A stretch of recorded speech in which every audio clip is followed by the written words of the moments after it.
Hello, everybody. Welcome to my talk. I am again summarizing chapter 2 of the High Five Habit. We haven't gotten to the nitty gritty yet. Chapter 2 is um, ah, never mind.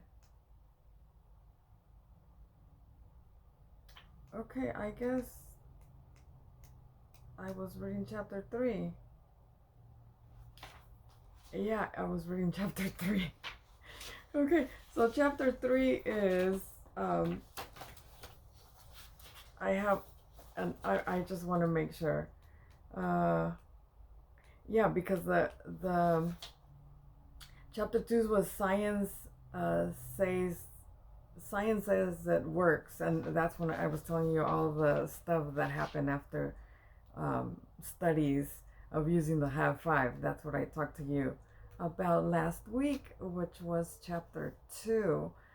Chapter 1 was you deserve a high five, like why um, she did the book. That's the whole chapter 1 was about her saying why she started doing the book.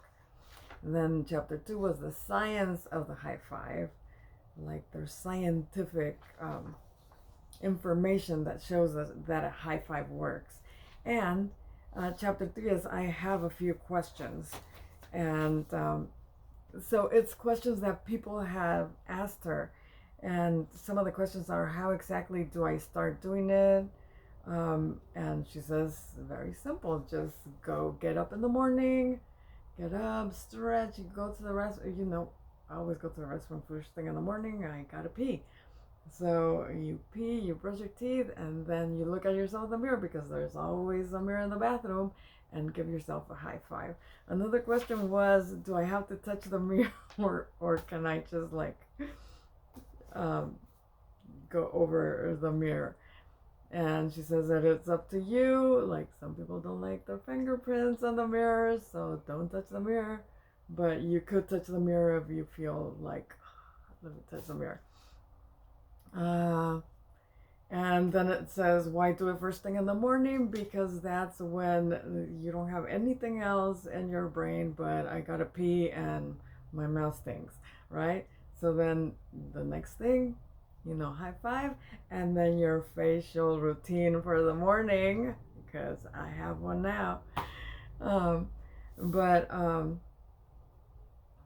do I have to touch the mirror? That's the one I told her. Why do I high five in the bathroom? And she says, because it's the first thing you do, and it's just easier to just get it done in the morning. Does it have to be in the mirror?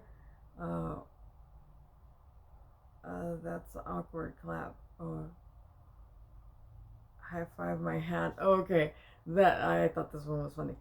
Does it have to be in the mirror, or can I just high five my hand together and in the air? And she says, that is not a high five. That is an awkward clap. So yeah, high five. And I like it when I don't have my Shakeology on my hand. I usually do the high five because it feels good. It actually, I think it feels good. Why is it called a high five habit? It's a habit is just a fancy word for pattern. Like if you make a pattern of like every day, pee, brush your teeth, high five, facial, um, then it's a pattern. It's a thing you follow, and because you do it every day, it's like everything, like exercising. If you do it every day, then it's like a need. Like, oh my God, what am I missing? Exercise. Let's do it.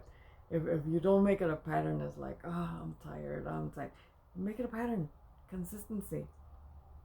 Everything consistently works. Uh, why not high five someone else?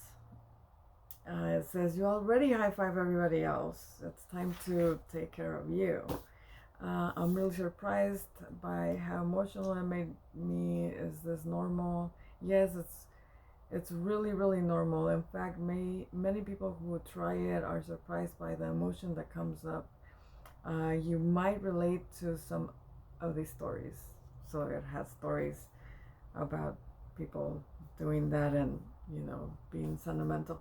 I never felt like emotional, like crying emotional, but I do, like, I high five and I smile. It makes me happy because, you know, I I got, if I high five you, I got your back. When I high five myself, I got my back, and I am an important person to me. And if I got my back, then I'm full, I'm whole, I'm ready. Um, why does something so simple work? The genius and power of this habit is precisely because it's so simple. It would be easy to think that this is the stupidest thing you've ever heard, but therein lies the secret. If it's simple, you'll do it. Tools only work when you use them. Behavior change only happens when you repeat the behavior. The research shows us that to build a new habit, it needs to be easy to add to your routine. Since it's easy and it feels really good, by doing it each day, you'll prove to yourself that you can stick to the challenge, and that's what builds confidence. I agree with every word.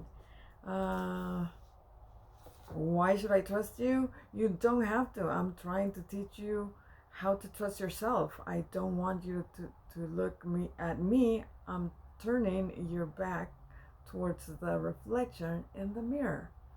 So you're doing it to yourself. I've got real problems, Mel. How can this help me during the tough times? Um, and there's a story over here about Jen who has cancer, and she was having chemo and she was feeling really bad, and high fiving herself helped her, smile, feel better, and help her get through it. And she gives that information here. What if I don't feel like doing it? She says, do it anyway. It's like exercise. Do it anyway. You don't feel like doing it anyway. And when you do it, you feel good afterwards and say, I'm glad I did it. Like everything you should be doing, just do it anyway and get it over with. And most of the time, it's better because you take that pressure off your back, of now I have to do it tomorrow and I have it on the list for tomorrow, and just get her done. Isn't a high five only for when there's something to celebrate? She says, absolutely not. Encouraging yourself every step of the way is the secret formula for winning in life. And she says, one of the most rewarding parts of running on a road race is that people line up and cheer for you every step of the way. Learning how to do this for yourself, whether you cross the finish line or not, will build your confidence faster than any medal or accomplishment ever could.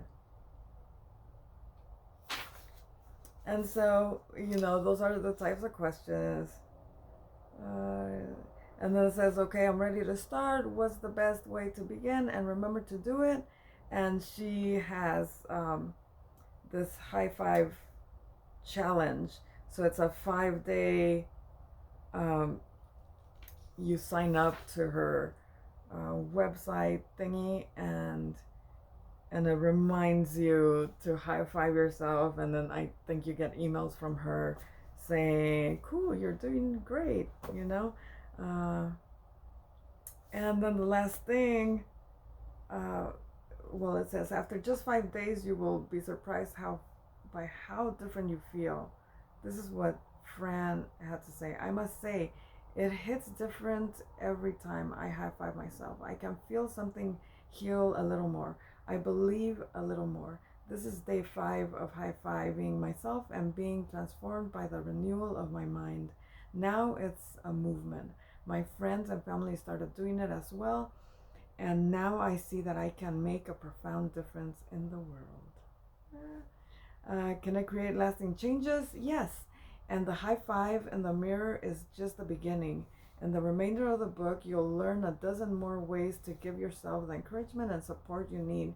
And as you practice using these tools to flip yourself from a place of being stuck into a state of taking action, you'll experience even cooler things related to confidence, happiness, and fulfillment. So that is the end of chapter 3. And now I'm moving to chapter 4. Why do I torture myself? That is the title of chapter 4. But this was pretty cool because you see all the questions you might have because other people have asked them. And it's pretty simple. It's up to you to make, you know, I forget, habits, form habits that help you be a better person, be better to yourself. And if you're better to yourself, then you're better to other people. You're happy, you're full of confidence, and this is with not just this high five. I love the high five. It just makes me happy. But a lot of things make me happy. Exercising, walking, drinking water, anything that's good for you. Even the facial routine. I am getting older, so if I start using a little bit of stuff that makes it softer or more plump, it's gonna be good, good for me. So I'm trying everything that's gonna make me happy because I think I've said it before. There's a couple of things that I have in my mind, and one of those things is that a lot of people die before 80, and so I'm 50. Therefore, if I get there, I have 30 years left. So I want to make these the 30 best years of my life, and I am, reading and seeing what I could do to make it better. So I'm already happy, and I want to make my life better. So if you're not happy already, try things, make plans, have goals. Having goals and working towards them, amazing. It puts us to change in your just your life. Like even the orange chair that, I don't know if you see my Sundays, but I did that orange chair, and it brought me such happiness to just have a goal of doing something.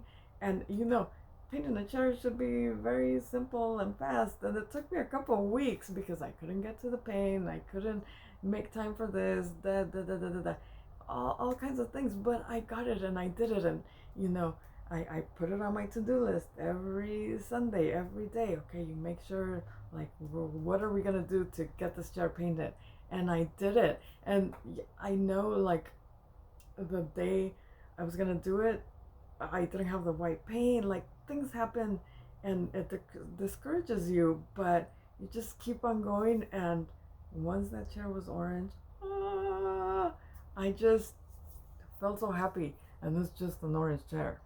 It's a really pretty orange chair, but things like that. It just, I hope all of you try something and make yourself happy, because if nobody else can make you happy, you're gonna need to make yourself happy yourself, and that's what I'm doing. So thank you for following me, thank you for listening to my stories, and I hope you like your summary. And every Thursday I'm gonna read a chapter, and this is another habit, doing YouTubes. Now I have to read in order to have a summary to you guys. So just little things that make you more interesting, your life more interesting. But anyway, see you guys next Thursday. Bye bye, have a great weekend.